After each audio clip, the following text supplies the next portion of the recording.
Effy, I am so excited to have you back on the show. But for me, it's the first go because I was overseeing the first one when the amazing Lita was interviewing you, but now I get to do it. Well, I have to thank you because not only have you given me the chance to speak with the lovely Lita, Amy Dumas, but we got to go river tubing after we did the interview. I know. It was incredible. It was a perfect afternoon of confusing proportions. You know, like when you're a kid, you're like, one day you're going to wake up and you're river tubing with Lita. You're like, no way. But it was incredible. And also I did not know that you were overseeing. So like when we got to the ending, you're like, that was great. I was like, I'm glad I didn't know you were here. I didn't know we had the watch over of what was going on, but you know, it makes sense. You want to hear what's going on your show. It's not, I mean, the thing is, I obviously wholeheartedly trust her. I trust you. I trust everybody. I felt like that was on me where I was like, I guess I should be here. Right. Do the old managerial duty of like, I guess my name's in the show. I guess I didn't have the baby yet at that point. So it was okay for me to. You had a little more time then. Yeah. The baby was with you. But now, I mean, you're with the baby. That has to be incredible. You're coming up on what, like about a year here? She just hit a year yesterday. Holy moly. Yesterday was a year. Thank you. I know it's really crazy. Like I even feel like this morning, like looking at her, I'm like, you're like a kid.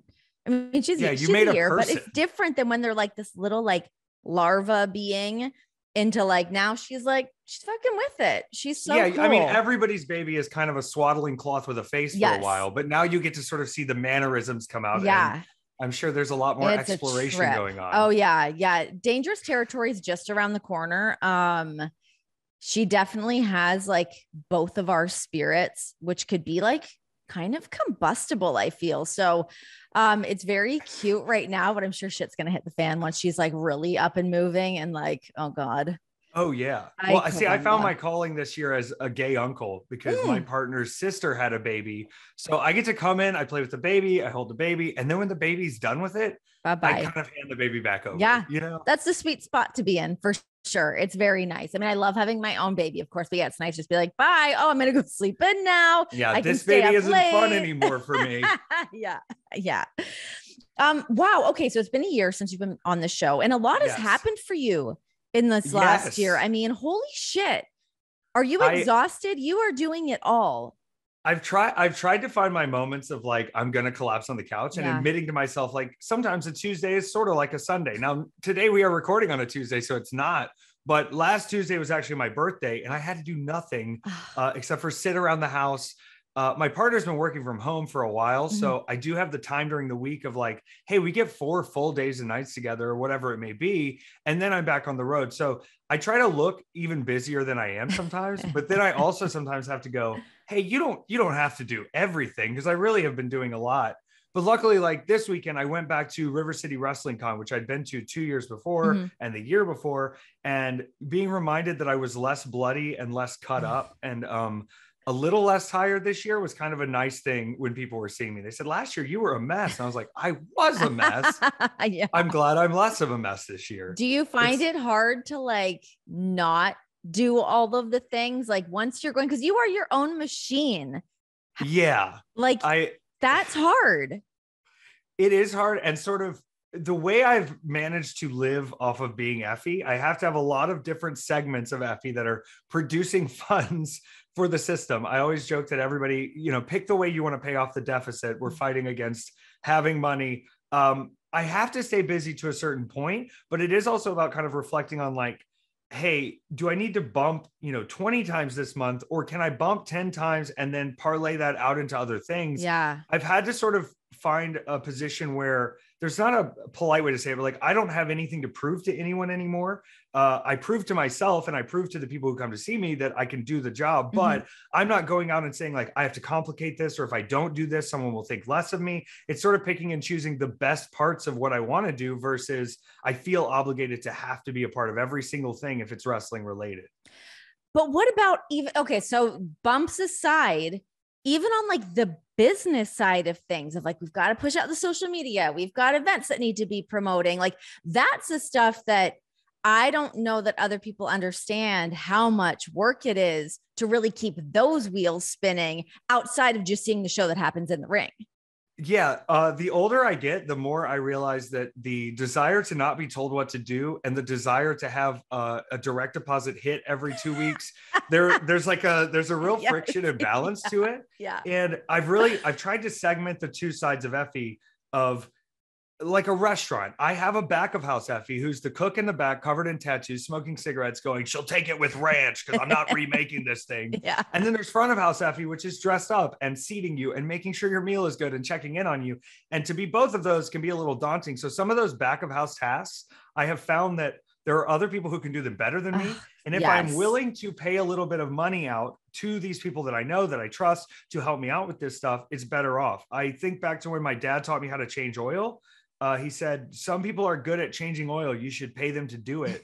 And that mentality of like, pay the people who are better at things it seems like it's eating into my pocket. But what I found is, for instance, I've been working with Noveria Management on the West Coast. Sydney there has helped me with merchandising. They've helped us set up tag team meet and greets at toy stores with me and Alley Catch. And having someone to do that, I don't feel like I have to be, the front of the store and doing the signings and doing the meet and greets. Yeah. It's a very much more enjoyable thing for the fans and for me, because if you've come up to me at a table and it's just me, it's me very sweaty after a match going, I don't know if I have an XL, let me dig. And then I go under the table for 30 seconds. Yeah. It's not efficient for anyone. Yeah. So I'm trying to piece back those parts of Effy while I'm independent. It's just me. So any help I can get, I have to sort of make sure it's within my budget and reason. But the growth of letting other people help me. I've learned that this year. What a learning curve. That's something I still feel like I wrap my head around. I'm like, I can do it. I can do everything. No problem. And then, you're under the table digging for things for an hour when somebody else could have just maybe nicely organized it and knew exactly where the things were. And you pay them X amount to do that. Delegate and the problem has been, hey, Effy, you don't like to ask for help. That's part of it. But then the other part is, I don't know if I can explain to you exactly what I need help with. And by the time I'm done giving this lesson, I may as well have just done the thing myself versus teaching you everything. Here's the voice you need to post on Instagram in. It's not something you can explain to people. The voice is me. God, that's like having children too. You're like, never mind, I'll do it myself. It's just easier. Can you clean up the toys? Don't just put them under the bed. Don't give me a baby with a dirty diaper. There's rules around here. That's a good rule. Lord, honestly. How was sort of the lull and then boom of indie wrestling since the pandemic? I think what's been so confusing is like, I quit my job in February of 2020 very valiantly. Was like, I can do this. I'm making so much money. And then obviously the pandemic hit and I was already set up to move to Atlanta. I was already set up to not have a job and just be out of this city. So the lull for me was like, if I feel a lull, I'm going to jump on anything I can. And someone was joking during the pandemic. They were like, as long as you know MS Paint and have some money, Effy will come do your show. Like they've seen me on posters where they're like artistic HD, beautiful event posters. And then there's the posters where you're like, this is a town you've never heard of in Alabama. Please come out and look. I'll take all of them. And so coming out of the pandemic and having a little bit more of a choice with as much wrestling is going on, it is nice to have a little bit of your legs under you of knowing what you want to do and knowing what you're comfortable doing as a performer. But during that pandemic time, it was like, if I felt the lull, I need to be doing something else. And I was doing everything from like, I'll be in your short film if you pay me and fly me out. I'll do 3 matches in a day if I can show up and do it. And then obviously getting on Twitch has been a game changer because every week I get to watch wrestling. I watch more wrestling than I've ever watched before of all types, but I'm getting people who are coming to me at live shows going, either we found you from Twitch or even better, we found all of these wrestlers on the show from your show on Twitch. We found out about so many new talents and we had to come out and see it. I think we often forget in the middle of wrestling that like we're a niche of a niche of a niche. Yes. The more people we can get involved in any way is awesome. And so while I'm sitting around bored, we can't leave our house, we're in lockdown. I'm like, I know all of these wrestlers, all these matches are out there. I have a voice where I'm understanding from a personal level these people I've been around. Let's show them to everybody. And it's worked out really well. And it's kept me busy and on top of the scene, if you will. What are some of the things that you like, the things and people that you discovered while watching all of these different indie events and promotions and things that maybe you wouldn't have stumbled across otherwise? Okay, so immediately what comes to mind is you're Canadian, so this is exciting. Give it to me. There's a Canadian Backyard Wrestling Federation. They seem to perform between apartments or in any field they can find. Okay. But there's one performer in particular called Miniac, and she is like a powerhouse hardcore hoss. And these matches aren't taking place with fans. They're taking place outdoors. There's weapons. They're in between buildings. There's like children watching from the side of the building. And so the storytelling, sounds like those videos you see and you're like, that's in Russia, right? Right. Yeah. It feels that way. Yeah. But there's hundreds of these matches that these people have put together in this backyard in Montreal. And to see the way they tell the story and the way they kind of take over wrestling, you don't have the fans cheering over it. I can hear everything you're saying. I can hear everything going on. So like when Maniac's like, I'm going to get a stop sign and bash it against your head, you're like, I bet she will. And those matches that I started including as kind of like, here's the sillier side of wrestling. Fans were coming back every week going like, where's a new Maniac match? Where's a new hardcore match? And so hopefully she's still active and we can, now that things are restricting, get her to come be hardcore. Bring baby down. Oh, you know, Yes. Montreal always does things like just that like little left of center that works perfectly for Montreal and for what that is. And the people that get that love it. And there's just something really cool and quirky about everything that comes out of Montreal, I find. There's also a spirit to them too that's like this French Canadian thing where it's like, yeah, it's weird. Yeah, we love it. You should too. And why don't you? Totally. Like, what's wrong with you? Like, you think this is weird? This isn't weird. You're weird. And that sort of like casual, like, I can't believe you think this is weird. There's a confidence to that like you should have about all the weird things you like. I feel like that kind of just perfectly summed up Sami Zayn, who like when you meet him and you're talking to him and you're like, the things that he is into and the way he passionately talks about them is like, oh shit, you're right. I guess I should be into this thing that you're talking about. Of course, we all should love that. Of course. It's beautiful. And That's funny. I think there's something about being able to back up why you like something. Not that you should have to, but if people want to put you in that corner, I do feel like the people of Montreal are like, here's the reasons why this works. Yeah. And I'm sorry, you're not smart enough to understand it. Yeah, you're not educated enough. You wouldn't understand. If you don't understand it, then hit the bricks. Too bad. What else keeps you inspired? What else are you watching and listening to, reading? What, like, do you change it up a lot or do you kind of stick to, like, I'm like a 90s kid. I kind of stick to the same shit that I know as I try to like branch out. I'm like, wait, what else is happening in the world? Or do you keep your finger on the pulse?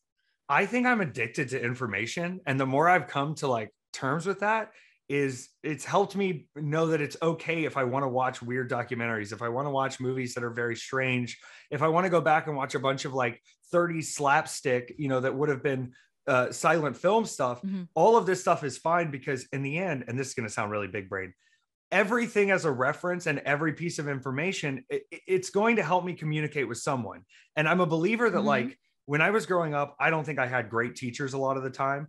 And this is like a little bit like, you should teach me because but I think if you're a good teacher, there shouldn't have to be a lot of extra explanation. And so by having every part of information and everything I can reference to, no matter what kind of person I'm talking to, I think that I can be read much easier and be much more accessible when I'm trying to explain something to someone versus just going like, here's the quadratic formula. Instead, I can find some strange way to ease it in or make it feel like, hey, this has to do with something you're interested in too.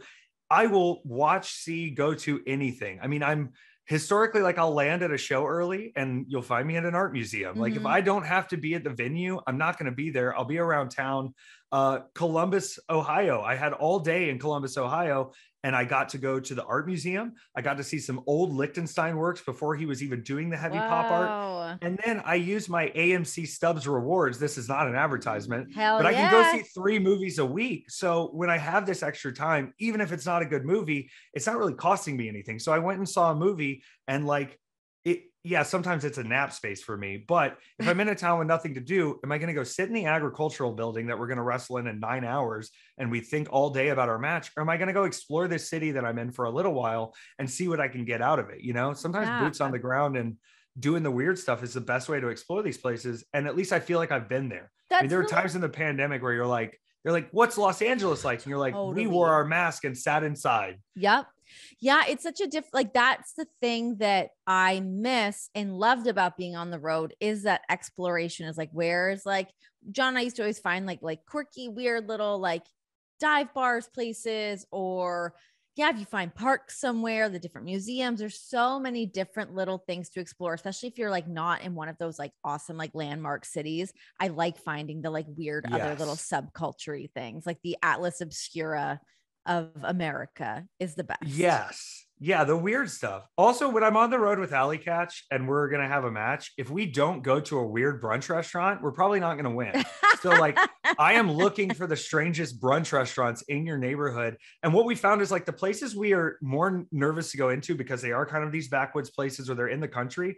The people there have been even nicer and they see you and they're like, you look a little weird. Let's find out more. And it's never the claws you expect. It's more like, wow, I didn't know this world existed. You didn't know my world existed. We had a great breakfast. Let's have a big day. You get a feel for the real America. We're not as pointed at each other as everyone would make you think on the news. That's most of the time. Actually really true. Like there's sometimes when you can just go out. Like I remember I was like really busy doing something in New York one time and I was waiting to meet a girlfriend. She was running late and I popped into this little side bar and this woman that was working the front door was like 80 years old. She was working just for like a thing to do.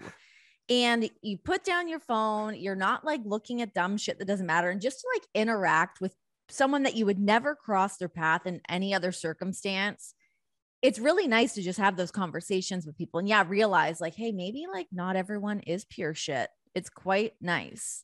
Yeah. And maybe there are experiences that I wouldn't expect these people to have too. You know, you think about like, obviously we have a lot of interactions day to day that are very surface. And even with wrestling, it's like there are a lot of surface. Hey, how are you? How was the road? How was the trip? But when you get a little deeper with anyone, everybody has these stories. Everybody has these experiences. You've just got to approach things with like kind of an open mind and be a little adaptable to get people to open up more. And maybe you don't want people to open up. Maybe that's your vibe. But with me, like, once again, addicted to information. I want to talk to people. I want to know what's going on. Me too. Let's drudge up the stuff that you have suppressed. I want to talk What am I not it. seeing here? What's going on? Yeah, that's actually honestly been my biggest revelation with doing this show is how many people that I've known for years. But when you're at wrestling shows, how much time do you really have to like, hey, let's have a real heart to heart? That never happens. So when I can get people on this show and I'm like, oh my God, I just like discovered all these other things about you that otherwise I wouldn't have known if they weren't open to me just like poking all these holes in them. Like, tell me this, tell me this. It's so cool to like really get to see those other side of people that I just thought that I already knew. It's pretty fascinating. Yeah, there's a bigger version of it in wrestling too, where like if you haven't met someone or if someone's getting really popular or if, you know, you're hearing about a person's matches all the time, you know, you want to be like, who's this person? Like, what's up with them? And then when you meet and interact with these people, you're like, oh, they're just people. They do the work. They're putting in the work. It's not like there's a different perception, but like it's harder to dislike a person once you've been around them and worked with them and listened to them and talked to them. Versus what's thrown out at us about, you know, here's who's cool this week. Here's who's not cool. Here's who we like and don't like. This person's getting too over too fast. When you get close, it's like, we're all just people doing the work to do the thing. Totally. We all want the show to go well and we want the fans to have a good time.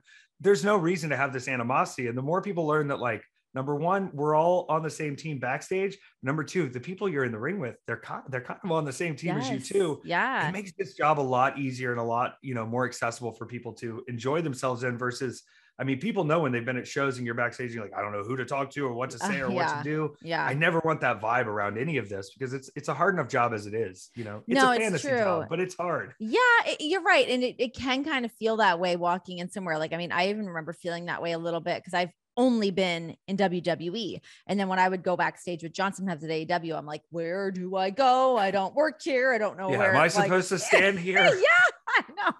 Can I eat some of this food? Can I have this drink?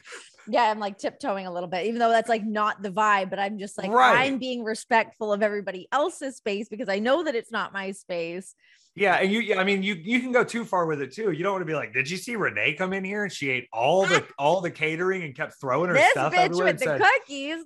Somebody will get the trash. Vince used to have somebody get the trash. No, like you don't want to be that person either. But you know, it's a fine line, but I think it should be a less fine line in our minds. Like the second we can walk in and act like normal human beings, everybody gets a lot more done. Totally. Let's talk a little weird wrestling and the fun side of wrestling, because that's what draws me into wrestling. That's always what has made me a fan of it. I love the bullshit of wrestling. I always call it that affectionately. My favorite wrestler is Goldust. That's what made me love everything about this world. What drew you in? I think that with professional wrestling in general, like it is someone tweeted today. They tweeted today that like, I love the in-ring of wrestling and I don't like anything else. I was like, okay, that's fine. But go do MMA, because professional wrestling is every bit of it. It is the spectacle. It is the character. It is the old timey sort of circus show. And it is built on juxtaposition, which is my favorite word. I think we should make the word smaller, because there's no other word that ends in to position. Just jux. Like, look at the jux of this match. And check out the jux on this guy. Yeah, like the jux is sickening here. Sometimes people forget that like juxtaposition is the king of wrestling. Yeah. If there's not a question of how these things are going to work together or how these opposite forces are going to react, then I don't think it's as interesting. And so when you have the full show, yes, you should have the hardcore drama and you should have the athleticism. You should have the gasping from these big spots. But in the middle of all of this, if every single thing was dead serious, if every single thing was hardcore, then you're not going to get those moments of up and down like the roller coaster. I think about, you know, a wrestling show and a match, they're both a lot like a roller coaster. We've heard that. But I also think that the second time you're going up the pulley, the first time you're like, I don't know what's going to happen. You get through those first runs, you get through a couple loops. That second pulley, when you felt some of it, is just as necessary to the ride as the first pulley. And almost more importantly so, pacing things down, taking things a little less seriously for a minute. Does every show need to be goofy top to bottom? Possibly. But having that mix and being able to fill that role, and kind of, you know, I've started doing seminars, which feels bizarre to me, but reminding people that like filling your utility for the night is more important than being the star every night. Some nights my utility is, hey, we've got a 7-minute spot here that we need to ease the crowd out. We've got a really heavy segment coming up. Can you just do something easy, get it home? Cool. That's a great place for me. But sometimes it's, hey, we need to convey a little more emotion. We need to have a longer run. We need you to get a little more extreme. I want to find my place on the card to make sense and not ever feel like I'm just shoehorned to be there. Like, we've got all these matches. Now Effy has to have a full match. You know, it's going to be 20 minutes. You know, he's going to take all the time in the world, versus we got to see him. He filled that role. It was in between two heavy moments. We love it heavy, but we need a little levity. I want to fill in any of those roles. Yeah. And I historically have been the guy that you can go to on any show and go, can you add 15 or take off 10? I can fit any role there. And I think that having the spectacle, having the circus, it wouldn't be possible without that. Yeah, no, it's true. I mean, it's funny. I was watching a show the other day, and yeah, it did sort of feel like everything was 20 minutes, where it's like, it's hard to consume that. It's like overwhelming of like, oh my gosh, just give me sprinkle in a little bit of light for me. Like, let's just have a little fun for 5-7 minutes, get that spot in there, then, you know, get back to some of that heavy lifting. But that really is always the stuff that I love. Like, even when I was in WWE, I'm like, wait, our wedding's coming up. Okay. Like, I love that shit. Yes. And I know that there's people that hate it, but I love that goofy stuff. I think it's really fun. And I feel like it's really fun for the performers to get to have those moments as well, instead of it always just being like bumps. Right. So like, let's just like around a little bit. It's also good for like moving these narratives forward. If the narrative was always being moved forward by just like, we fought and here was the result, now I want to fight you because of this, it's just not interesting to an audience. And when you have these little moments where you can pepper in like, yeah, he was too goofy in this match with him and now he wants revenge, or, you know, he made fun of him in this segment and made him look like a fool and dumped slime all over him. There's at least some kind of something to grip on to forward your character and have a reason for why they're there, versus like, well, I'm fighting because I'm a pro wrestler and I want to prove I'm the best pro wrestler. That's like interesting for like 2 weeks. Yes. And then like, give me a little meat on the ribs. Yeah. Let's back it up a little bit. Yeah. I love the ridiculous shit. Shout out to Goldust. Oh, I also like, I'm really fascinated with taking ridiculous stuff very seriously, because I always feel like in wrestling, there's always been those moments. How important is that? Because if you don't take it seriously and make it that, it's going to fall so flat. You have to lean into it. I think to a little story I did with a Midwest talent named Ace Perry, who's been on a few of my big gay brunches, where I beat him in a match and won his soul. I won possession of his soul. And it sort of Didn't fell by like the wayside Milhouse for and a Bart while. do something like that at Oh one yeah. point? Listen, Yeah. The Simpsons did it, and I'm going to do it again in the Yeah. wrestling ring. Yeah. But, I beat him with a roll up in this match that was pretty back and forth, a little silly, very Effy. And all of a sudden the lights go out, druids come out. I start Love a speaking in druid. tongues. I take his soul. 2 years later, he says, I want the soul back. I said, I'll keep it protected.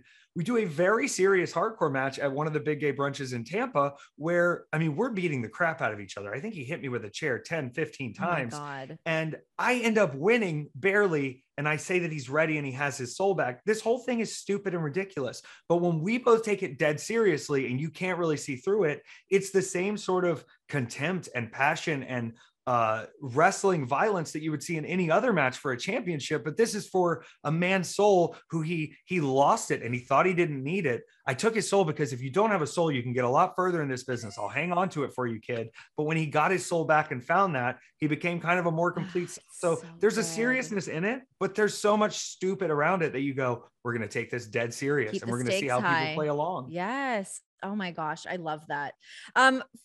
I feel like you do such a great job at swinging the audience into coming around on your character. I feel like that's something. Do you put a lot of thought into that? Or is it just that people watch it and there's like something really infectious about it that they just fall in love with? Or is it by design? It's a little by design. It's a little accidental. And part of it, I started leaning into the design because what I found out, Kevin Kelly pulled me aside a long time ago at a PWX show and he was helping agent. And he goes, I like it. I've never seen anything online of you actually wrestling. And I was like, exactly. There shouldn't be anything online of me wrestling. I even did a highlight video that was like the top 12 moves of Effy. And it's just things I'm saying in between doing moves, being sassy. And so there was this idea sort of that like, before you get to me in person, you should have almost a negative thought about Effy. Everyone's talking about Effy. Everybody loves Effy. This Effy guy, what's so good about Effy? And then you get there in person and I sort of try to connect to each room. And this sounds big brain, but it's really not. I read the room. I check in with people. I see who's at the show. I see what the show has. And I try to fit in the best I can there. And because of that, like, there's a different mindset that helps me excel versus like Effy does these 4 moves. You can reverse this one. This will be my finish. We'll trade 4 falsies. It's like, maybe that's not what the room needs right now. Maybe we need something different. And so by reading the room and sort of working with the audience, instead of going like, this is what I am and this is what I do, there's a lot that's set in stone. I mean, the entrance is set in stone. That's me going through rituals to be comfortable in there. But every match to me should feel a little different. And I've argued with guys on this because I used to do stand-up comedy and they would say, if you don't come practice your sets, if you don't come do the same set, if you don't do the same set and get it right. And it was like, I don't need this restriction. In my world, I'm given a task. You have this much time with a person. There's a person who's going to win and a person who's going to lose. Here's what we would like to see out of it. How best can I use my creative skill to fit that task and to give the paying audience the best version of the show that they need while not detracting from the other parts of the show? You know, if I know the finish is a tombstone for the title at the end, I'm probably not going to spam a bunch of tombstones, but there's not a lot of people just stopping in front of someone on their knees. So I've usually got the clearance to at least open up the story with that. I want people to have strong opinions either way. Yeah. You know, people have strong opinions on Cena, on Roman Reigns, on Hulk Hogan. We love a They've good all made a lot of polarizing money. character. Yeah, absolutely. Yes. And in my opinion, the bands and albums and music I've loved the most, I didn't really like at first. And then I got addicted to it. If you have a slight negative towards me at the beginning, I've got a way bigger chance of swinging you big to my side if you actually come around to it. Is there a moment or like a fan that comes to mind that this person just hated you and then by the end was like fully embracing you in the merch? Everybody loves Effy. I can point to entire cities in the state of Georgia where, like, I've jokingly said it, but I've been like, if I was as over here, now as I was in 2016, then Trump may not have, lost or won the election at all. I went into towns like, I think of Pavo, Georgia. Pavo, Georgia hated me. We wrestled in an elementary school. I wrestled there all the time when I was starting out in my career. But as they watched me work, as they watched my personality, these very far right Republican South Georgia people were all of a sudden cheering their hearts out for a gay boy. They were buying t-shirts from the gay boy. He's wearing pantyhose. And it's this bizarre thing where wrestling fans, they have very strong opinions on everything. But when it comes to the curtain, they're kind of going to give it an objective look, no matter how ridiculous or crazy it is. Mm-hmm. And so by going in and going, I know you have preconceived notions about my wrestling, number one, but about who I am as a person, number two, if I can win them over with the wrestling and entertainment, it kind of starts to soften their mind to everything else a little bit. And I'm not being Effy just to go out and be like, look, gay people are okay to be around. You don't have to be hateful. But if that's like a secondary thing that comes with it, just because I'm being myself and performing, that's awesome. I love seeing people turn around on it. And I mean, there are people who have yelled slurs at me and then spent money at the store a month later. It's a bizarre thing. How does that make you feel? Like, are you always happy that that's happened? Or is there still part of you that's like, well, you were really mean at the beginning? Like, yeah, I think I had to recognize like my privilege early. I'm a 6 foot tall white dude who, if I really want to play it up, I can probably pass this straight. Not necessarily with my rat tail right now, but if I wanted to do it, I could. And so having strength, having ability, having the body I have, having the voice I have, being able to speak and being educated, I wanted to be at the front of kind of getting in front of people who are hateful. I think there are a lot of people in our community they don't need that violence. They don't need that extra fight, and they shouldn't have to yell or explain themselves all the time. But if I'm going to be up and angry anyway, then I want to fight it back. I want to be on the front of it. And if I can change your mind with taking things a little less seriously, easing you in versus coming right with a knife right away, I don't mind demeaning myself almost a little bit to make sure the bigger picture is seen. And it's simple stuff like talking to someone. I had someone during a show and they used a slur against me, and I finished the match. And then I got in their face in front of everyone. And I said, I hope you have a gun in the car, because if I find you outside the building, I'll tear you up. This is very aggressive in front of everyone. But then I pulled him to the side and we talked, and he cried and he had a conversation with me that was very long. And it's not necessary for me as a performer to have to come educate you and pull you aside and be your mom. But if I can do that and it stops someone else from having to deal with that in the future, or if they leave with a better understanding, I think that that's worth my effort and worth my time. And yeah, the reactive, I'm going to kick your ass in the parking lot. It's a good little threat to let them know it's serious, but actually kicking someone's ass in the parking lot, they're just going to hate gay people more. They might come back with a weapon next time. Yeah. I have the ability to get in front of it. I think I could survive being stabbed 2 or 3 times. I don't know if everyone could. I'm willing to take the risk, and I'm willing to see if through gentle conversation we can get somewhere, or through very powerful conversation we can get somewhere. But I don't want to leave something hanging and just go, that's just how they are, that's who they are, because I think everybody with a little education can come around to at least being polite enough to interact with everyone. How much has wrestling changed from the time when you started to where it's at now in terms of acceptance and all that? We're in a really wild spot for me personally, because I'm running these LGBTQ shows, and there are more and more talent who are feeling comfortable, who are being themselves, who are expressing who they are, their gender identities, their sexual identities. And so for me, it's like, I'm trying to keep up to make sure I give the spots to all these people that are deserving. And to even have that problem is so wild and bizarre, because when I came in, like, I was 23, I was newly coming out. I started wrestling, like you heard on the last one with Lita, by taking too many drugs and going, I don't know what's real anymore. Let me go find out. And entering in that space early on, it was like, oh, I'm just playing a character. I didn't want to step on people's toes. But then when people start figuring it out and you start realizing that, like, I'm not dealing with hatred backstage. And if I am, they're not doing it to my face. What I'm dealing with is a lot of people leaning in and going, I haven't had anyone to talk to about this before. I've never met a person like this before, which sounds bizarre to be like, I've never hung out with gay people. But a lot of people in these small towns, especially in the United States South, especially being in the Bible Belt, I almost became like sort of a helpful computer table of ask your gay questions that you have. Yeah. And I think being forward, being out, being public, I don't want to say I was a huge part of the change, but I mean, I was there for the change. I was making it happen. I was cutting with the machete in the front of the jungle and eating all the fruits and dealing with all the snakes. But it's a much easier environment to get into now. And I think a lot of the people that we started with that were considered bullied or bullies, or they were treating people negatively, or they were putting people through physical abuse to be a wrestler. What we're finding now is, hey, if the whole show is good, then more people will come and more people will stay. If everybody's match sucks and you don't help them make their match better, then the whole show is going to suck and no one's staying around for you anyway. Yeah. So there seems to almost be, beyond anything LGBTQ, a mentality shift of, hey, we're all wrestlers. We all paid too much for these stupid costumes we're wearing. We all paid too much to license a song. We all paid too much to train. Maybe at this point, when we are trying to gather people to come to our show, we should help each other out, because if you're on a Broadway play and the opening number is shit and you're in the backstage going, God, dude, he can't sing a lick, the rest of the show is going to be shit because you've started the show bad. Don't let bad get by, but do it through a way that is uplifting and a way that is positive, because the people that you're dog shitting on now that you think are bad at wrestling or you don't want to be around or they don't deserve to be in your locker room, it's a mountain, baby. And we're going to go up the mountain and down the mountain. And if you are not the mountain, you're just going to be seeing me on both sides of it. Yeah. So being that central, hey, we are here to put on a good product. We are motivated to do it. I want to have a better match than you just because I want us to push each other, not because I want you to fail. Well, I mean, it kind of goes back to what we were saying at the beginning too, where it's like, we're all on the same boat. We're all in the same ship. Let's just work together and make it all, it's better for everybody. Yeah. Just kind of reiterating that. Here's the thing. When I was getting ready for this, I went on Wikipedia, and I'm not going to lie, I was a little pissed to see that you were born in 1990. Oh no. Like what? Damn it. My mortal flesh was born in 1990.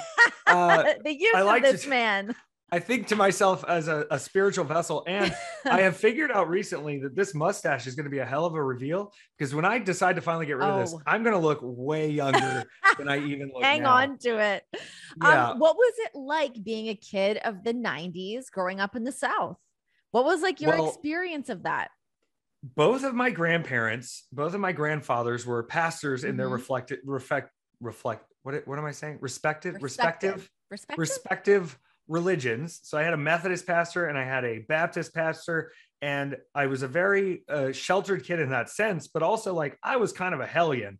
And I think that the spirit of the South being a little against me as a person, and it's not like I'm holding on to that all the time, but it has kept an armor on me that I have appreciated later in life.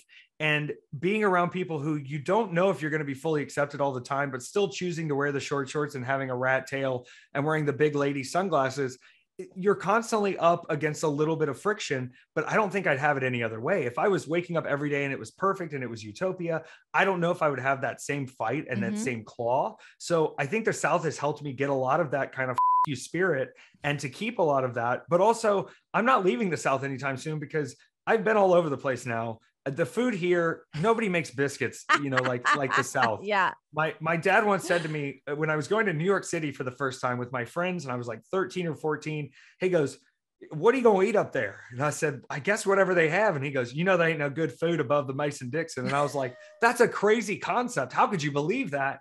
And now 20 years later, I've traveled the world. It's true. The food is just not good anywhere else. I'll put up with like a slight bit of hatefulness to keep the South, in my heart. What is your dream menu? Oh, okay. So see, I like the other version of this question that's darker, which is like, what's your last meal on death row? Okay.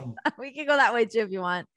I'm a big Cracker Barrel fan, and recently they have gotten the hash brown casserole as an entree dish. So I would get the entree hash brown casserole with the bacon on top.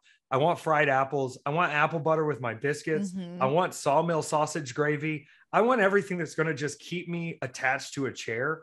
And what I figured out is my trainer early on was like, don't eat on show days, which is the worst advice of all time. Yeah. Don't. What I've tried to do now is the complete opposite of that, which is how much can I eat and still be able to just do the job correctly? I want to be able to wrestle at any time of day, but I also don't want to say no to cinnamon rolls. And like, if I feel like having a crunch wrap 10 minutes before my match, I better still be able to hit everything. I'm a big food guy. I love eating.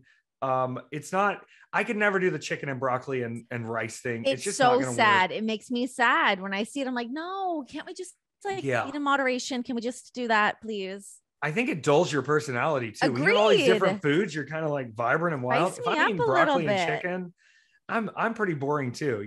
I understand food is nutrition, but not really. No, I think that we can split the difference on that for sure. I mean, literally in the last couple of days, it's been a complete and utter shit show. I'm like, we're going to order pizza. Oh, it's our daughter's birthday. Let's have 6 cakes. What else do we need? Some chicken fingers. Great. Do you make a biscuit? Do you make a good Southern biscuit? I can. This is odd. I was about to go to culinary school before I went to college. I was real into cooking for a long time, to the point where I have a wonderful aunt who is trying to get me to go sit at the Emeril Lagasse show at one point. And it's not something that I've lost. I've never lost a passion for cooking. I can always cook for myself, but I like being able to not have to rely on myself cooking. You know what I mean? Yeah. Like if it's eggs in the morning, it's easy. If it's cooking a meal for dinner, easy. And a lot of times I take over the cooking in my house because my partner doesn't like to use any sort of seasoning at all. Oh my ever. gosh. That's like John. Fuck. Oh no. It almost is just like, well, whatever, it's food. I'll eat it. I can't do that. Totally kills So if me. I don't cook, like if I'm like, well, I don't want to cook tonight, we should eat out. When he's like, I'll cook. It's like, nah, I'm going to cook. It's going to be broccoli and chicken. I can't handle this. I love John's cooking up in the kitchen while I'm cooking. I have to like hide if there's like any garlic, any bit of like onion, even onion powder, like anything what are you like putting that. in here? Why are you using so much oil? I'm like, you should see what happens when you leave the room. Shit really hits. How are we out of butter again? I don't know, babe. No clue. Yeah, I was doing that in moderation because I knew you were here. Wait, what happens when you're gone? Shit. Oh, I love cooking. I love food. I couldn't imagine just. Well, you're like official. You're like a professional cookbook person. I mean, now. just because I said so. I don't know. I try. No, I mean, it's all about how it's put out into the world. And like officially, if I can pay to learn from your cooking skills, that's professional. It's kind of like in wrestling when people are like, I hope I make it. And I go, people paid to see you do this thing. I think you made it. I think you're there. I don't know what making it is other than people paid to see me on purpose. Hell yeah. That's incredible. I feel like you and I have something in common that is a flashy jacket. We love a good jacket up in here. Let's talk a little fashion. Also, was I pandering today for you in my Elton John shirt? I am obsessed. You better. And I also I got to see Elton live one time, not to derail this. The man played for 3 hours with no opener and then signed autographs for everybody in the first and second row for 30 minutes. And you're going, you don't have to do any of that. You could have paid 5 songs and I would have said, that's incredible. We got to look at Elton John. The man went all the way. He's amazing. I got to see him actually very briefly too. Me and Tennille Dashwood, she was in Vegas and she was like, do you want to come? And I was like, okay, but I missed Benny and the Jets, which kills me, but it's okay.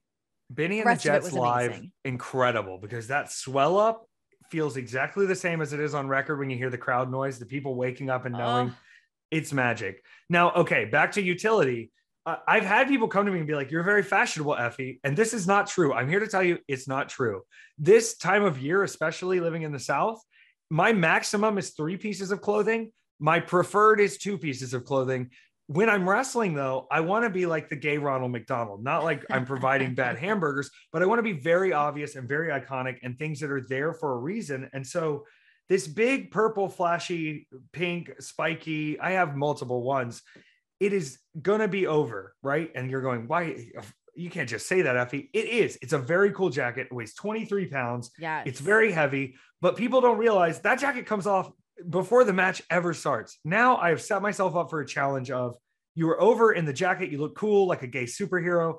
Can you be as cool as your jacket for the rest of this match? Can you keep the people this excited? And then I think there's some confusion because I do wear what, humans call fishnet stockings. But if you've ever seen the classic Carl Weathers movie, Jesse Ventura movie, Predator, the aliens in that movie are wearing fishnet stockings. And in the lore, wait, what? Really? It's true. In the lore, they say that it is an advanced alien armor. So that's what I'm going to say too. I'm wearing advanced alien armor. Somebody said, I can't believe you did a death match with blood and tubes and glass and pantyhose. I was like, it's advanced alien armor. Bitch, and that's why I had it on. That's amazing. So yeah, I love the fashion. I love the concept of fashion. I am lazy. Alley Catch is coming with me and my partner to see, not Elton John, to see Lady Gaga. And she said, what outfits are we going to wear? And I was like, oh no, I have to go to a concert and dress up. This is a lot of effort and work, but I know those two are going to look so sickening that I've got to pull something out. You simply must. But also the juxtaposition of every day I travel, I'm in the zip pants so I don't lose anything and a tank top and whatever. If you see me in that all the time, if I put 10 minutes of effort into an outfit, they're gonna be like, oh my gosh, look at you. You're like a fashion king. And that's actually true. Pull the card out. It's like the big super finisher. Bullshit, to be honest. That happens with John. He's always just in sweatpants and blah blah blah. As soon as he just puts on a clean shirt, it's like, oh, who is this male model? It's all right, everyone, calm down. I ironed the shirt much for of him. An effort. Exactly. Shit. I did the laundry. I know it kills me. Meanwhile, I'm like trying really hard. I'm like, does this hat match? Can I put on this? Is there sequence? Do I need a friend? Yeah. What do I There's need? sort of the expectation of beauty. It's like, well, how many times do I tell her she looks great if she always looks great? I better remind John he looks nice right now. I don't know when I'll have the chance again. Bullshit. There was like a wedding photo that you attended where he was in full just John going out to do some errands, and I was obsessed because you looked gorgeous. Everyone looks beautiful. He's just like, what's up? I'm here. I made it. That's your gift. In his defense, well, first of all, yes, that was his attitude, but it was more so that he had to fly into Miami, take an Uber to where the wedding was, got there as Carmela was literally walking down the aisle. So I was like, you better scoot into our seats like real fast. So his suit was back at like where our like table was, but I don't think he maybe changed his shirt, but the fanny pack stayed put. Oh yeah. It's got everything in it. You can't change that. Okay. So when you were drumming up ideas for your look, for the jacket, for all of these things, who's on like the inspo board? Originally to start, I rewatched my first match the other day where I came out in yellow biker trunks and jean jacket vest. Ooh. And I was like, but I was still like talking like me, like really drumming up a storm and Southern and a mess. And you could tell that the spirit was in there. But I think when you look around at just like glam rock, there was a band called the Semi-Precious Weapons. Oh my God, I love Semi-Precious Weapons. Incredible. They're amazing. I didn't think anybody else knew this band. They're so good. Because now you know that I'm ripping off Justin of Semi-Precious Weapons. You know that he writes a bunch of Lady Gaga's songs, He writes so many songs for everybody. He's incredible. He's amazing. But the first time I saw him perform, he was just in a t-shirt and fishnet stockings and makeup everywhere. Yes. I came out to that song one time. It was too powerful of an intro song. Like it was just so over that that makes me so I couldn't keep up with it. But seeing a grown man stand there in makeup and pantyhose, and like, obviously this isn't a new trope. You know, we've got glam rock, and we can go back to all the different, New York Dolls outfits that were messing with gender. And I think there's just something iconic about immediately, like I'm wearing wrestling trunks and I'm wearing women's pantyhose, Rocky Horror style. We're here in the front of you. There's nothing I have to say to convey across that, like, yeah, I'm here to do some weird gender shit that you're not ready for, or you're completely ready for. I want them to know right away. I did a seminar that William Regal was at one time, and he said, they tell you you've got like a minute before people turn on you or they're away from you. He's like, you have a second till they've basically decided. Once you're through the curtain, they have decided. You may be able to get them back a little bit. You may have some cool tricks in there, but know that your initial appearance needs to be obvious to who you are and what you're doing. And I think I look very much so Effy. And people have said to me, they go, why don't you get new trunks? I've been rocking the same 3 pairs of trunks for 3 years. It's because Effy shouldn't look like he just got dressed up for the party. I need to look like I crawled out of the gutter. I need to look like I showed up and was like, what am I doing? Is there a boy in the ring? I'll go hang out with him. I don't even know I'm in a fight. I'm just a thing that showed up and heard that I could get paid if I could last in the ring with someone. And I bet I can do it. And that mentality of like, yeah, he's a wrestler and he's here, but I don't know if he knows he's a wrestler. And I don't even know if he knows what the objective is yet. Now I've got the intrigue and I've got a little bit of a clipping you to see what's going to happen. No, I agree. There's times, especially if it's like, like a very dark character or something like that. And I'm like, I can see the Nike symbol on your shoes. It pulls me out of it a little bit. I know that's so minute and dumb, but I picture this person now, like in line buying something. And like, I need socks that fit and this demonic mask. I've started reminding people that we all get the same Instagram ads. Like we've seen that Instagram ad for that outfit. It's awesome. I get it. But you gotta think a little more straight to you. If I can get it for $20 off an Instagram ad, it may not be a defining characteristic that you hold on to for your whole career. Or maybe it is. I don't know. So John Moxley wore a lot of little white tank tops for a while. He did. I'm sure there were people putting those on because of it. I love the Semi-Precious Weapons reference. For people that don't know them, did they only put out the one album? They had 2 albums. The second one was a little more emotional and moody. I need to party sometimes, but I think looking at like their Wikipedia and seeing the songs that Justin has had writing credits in, they don't need to exist as a band anymore. The man has gone, there's other people who are going to do this song better than me. Have fun. I don't want to tour. But the I don't blame guy, him. what a star he is. Holy shit. I saw them play at like so I used to host a show many, many, many moons ago. I interviewed them. I will send you the clip of this because I'm like, very young and just like, what's happening? Tell me about your band. But seeing them play in this like little tiny venue, and this guy just like blew the roof off the place. And then to see him go on and write all these like iconic songs that we all love. Guys, check them out. Oh my God. It's incredible. Yeah. It's magic. And as a live experience, it was you're like, it's a jarring thing. You're like, it's aggressive. It's okay to be aggressive when you have confidence in the art you're putting out. And they had the confidence. Oh my, yeah. I remember talking to him about his love of like Lil Kim. He's like big into like 90s hip hop and rap. How could you not be? They're so glamorous. Little Kim was so glamorous back in the day. You talk about fashion. Oh yeah. People were mad jealous over the outfits they were pulling off. Oh my God. Yeah. Yeah. Not everyone can do that. You've been able to work with some really interesting, very like hardcore wrestlers, from like Minoru Suzuki to, I mean, you've had them all. Who has been the most surprising to you that wanted to do the Effy song and dance? So I have to bring this fellow up who I think Fandango, who when I got to I've been a Fandango fan since the moment I saw Johnny Curtis in NXT. He's weird. He had the famous line with you that is my favorite, which is, "You're not even a real journalism, Renee." And I got to meet him in 2015 at an NXT Access. I remember him telling me, he was like, "You're jacked, you should wrestle." I was like, "I do wrestle." And then we got to wrestle each other in Alabama. And to be in the position I was in, I was like, this is bizarre, because he's going, I still have WWE brain. Like, I still have Fed brain. What are we going to do? How are we putting this together? We're supposed to be the main event. This is a tournament where there's so many matches. And I got to be casual indie Effy and go like, here's what we're going to do, pal.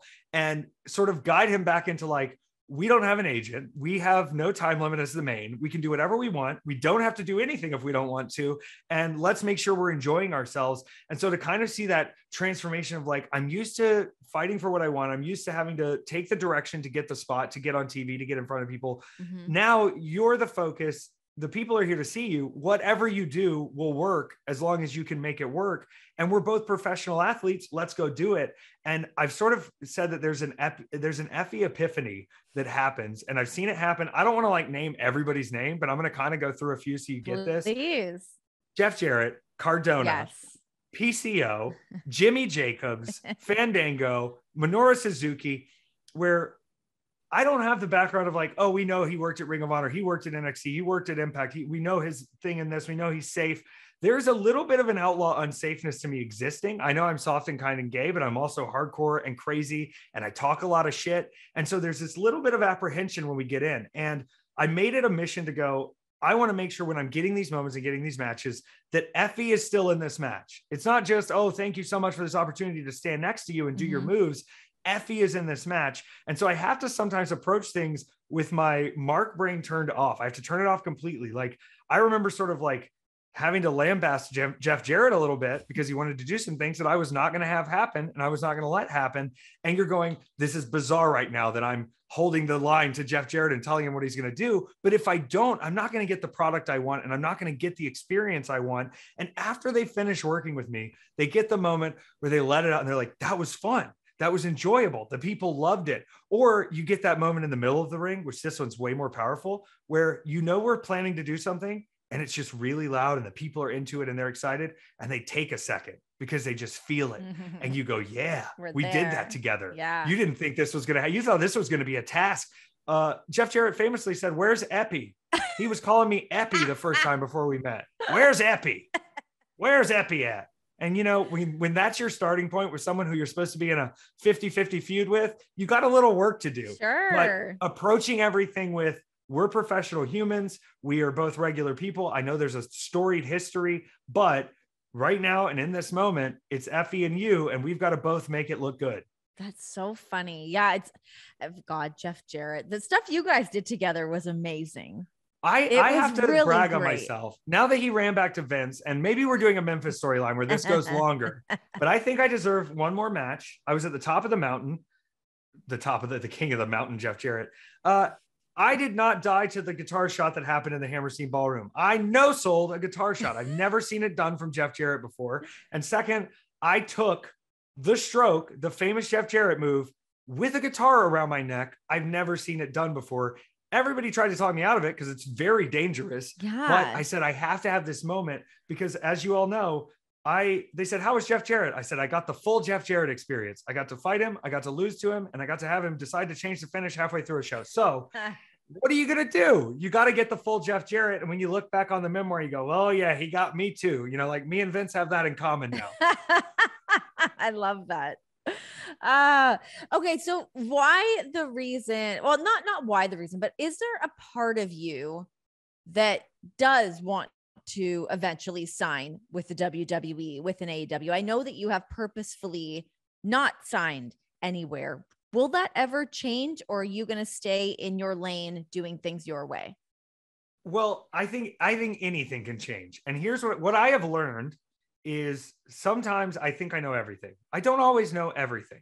And as I have grown and gotten in front of more people, as the sort of distribution of Effy has become a little easier, it's very easy to stand on top of a mountain and go like, I'll never help anyone or work for anyone. But when you start understanding sort of the collaboration process of putting together a TV show, of wanting to put out a good product, of people helping people and people coming up with ideas, it sort of sounds like something I could get addicted to. But, and here's where I like pat my back and go like, I'm doing it, Renee.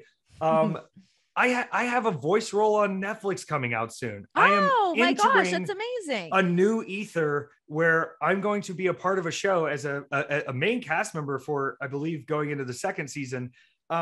And this is something that like I shouldn't have been able to accomplish because I'm an outlaw wrestler out here, just like working in bingo halls.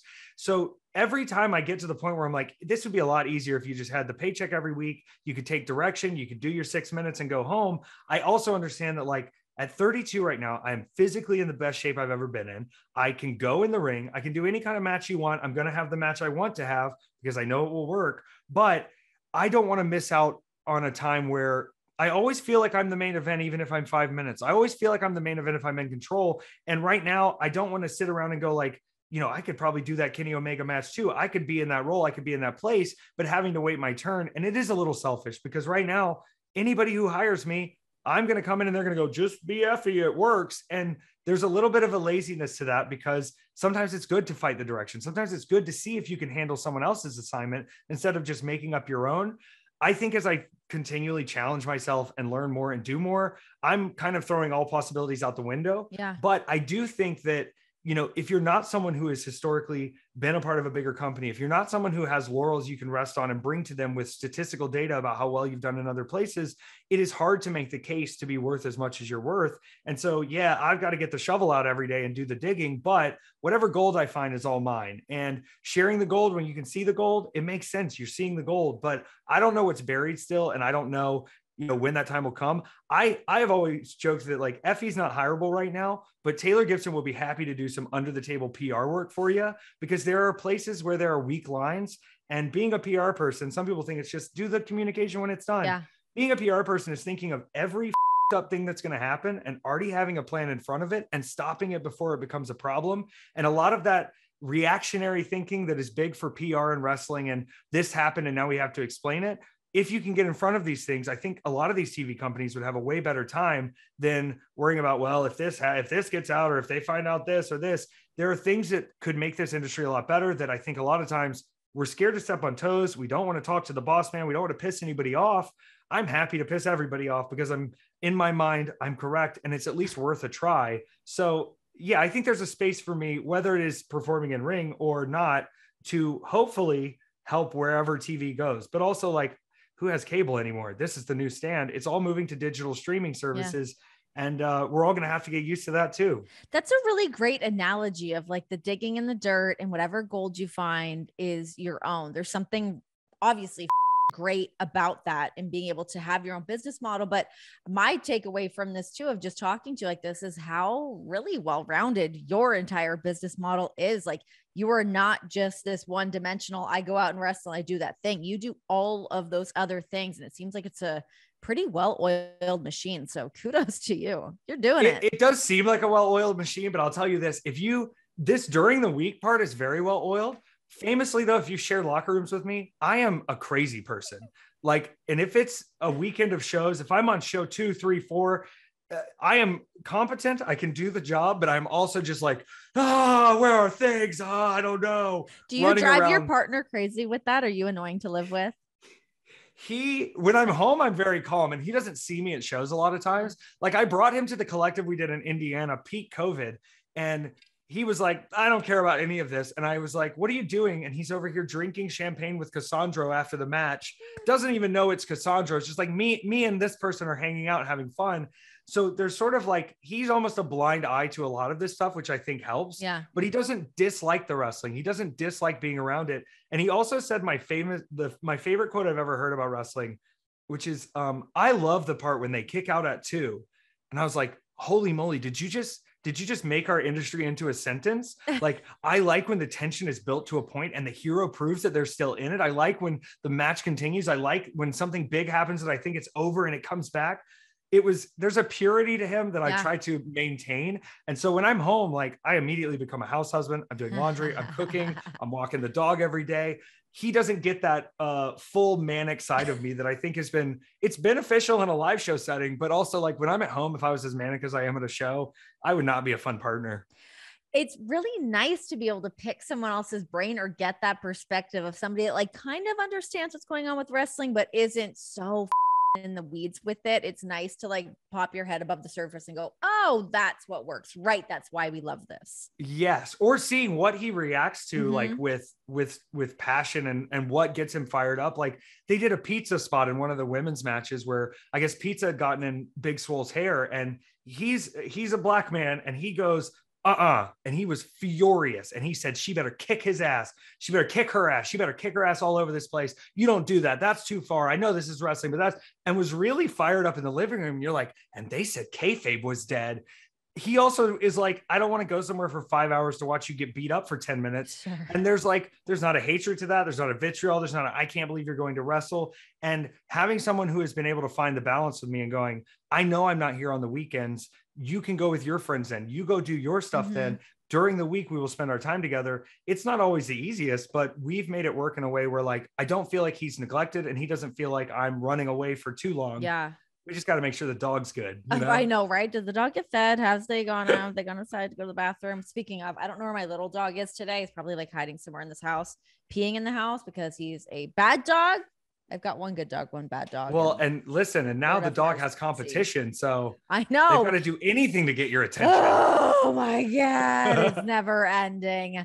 Well, Effy, I'm so happy I got to have you on here, that I got to talk to you. Lita did Chef's Kiss with you, but I'm so happy that I got to come. We've completed the circle now. I feel awesome about it. We did. I know. So good. So hopefully I'll be able to see you out at a show soon. Hopefully it won't be too long. Yes. Hide in the back. I've actually always wanted to go to Big Gay Brunch. So hopefully that will be able to happen. I got to say this, because at Big Gay Brunch this year, I got to do something very cool, which was walk a Rolling Stone reporter around Big Gay Brunch and let them take it in. But at the last second, one of the editors said, we're just talking about WrestleMania here. And we did not get the Rolling Stone feature, but I did get to go into Dallas on the cover of the biggest gay Dallas newspaper magazine. And that was extremely cool because statistically speaking, the top 3 faces that you could see in public in Dallas for that weekend were Roman, Brock, and Effy. If you were looking at the number of faces, I was on every street corner. It was marvelous. Oh, I love that. See, well-oiled machine. Get it out there. The people love them some Effy. Well, dude, so good to see you. So happy we got to chat. You're absolutely crushing it. Thank you. Can I put something over real quick? Please. Since it's Pride Month, I want to put over a clothing line that I started called Wrestling is Gay, available at wrestlingisgay. Last year, we raised about $8,000 for various charities, LGBTQ charities, especially one in Atlanta here, Lost and Found Youth. But it is an aggressive clothing line for all my people out there that know that you can be gay and LGBTQ and of any gender and of any belief and love wrestling. And it's not an insult to say that wrestling is gay. I love your merch line. I think it's so great. The first time I saw that and, like, saw the tagline, I'm like, oh my God, of course. It's so good. Very good. So make sure to check it's good it out, until guys. You're in a Boston airport across from a college wrestling team and they're staring at your shirt. So God bless all the courageous people who are wearing my shirts out in public. I love it. I'm sure that they understand. Maybe they went to the website. They can check it out. They Get the plug in there. Yeah. All right. I'll talk to you soon. Thank you, Renee. Bye. Thanks.